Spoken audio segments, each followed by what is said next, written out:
This guide will help you calibrate your Nintendo Switch to address FPS drops effectively. Follow these steps to optimize your gaming experience. Step 1. Check for system updates. Ensure your Nintendo Switch is running the latest system software. Go to System Settings, select System, and then Software Update. Download and install any available updates. Step 2. Close background applications. Close any unnecessary applications running in the background. Press the Home button, highlight the game or app you want to close, and press the X button to exit.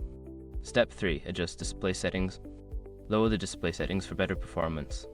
Go to System Settings, select TV settings or handheld mode, and adjust the resolution or enable options like reduce motion if available. Step 4. Clear cache. Clearing the cache can help improve performance. Go to System Settings, select Data Management, and choose Save Data Club Backup. From there, you can clear unnecessary data. Step 5. Restart your console.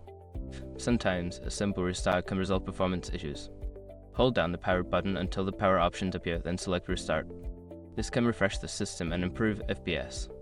By following these steps, you should see an improvement in your Nintendo Switch's performance and reduce FPS drops. Enjoy your gaming.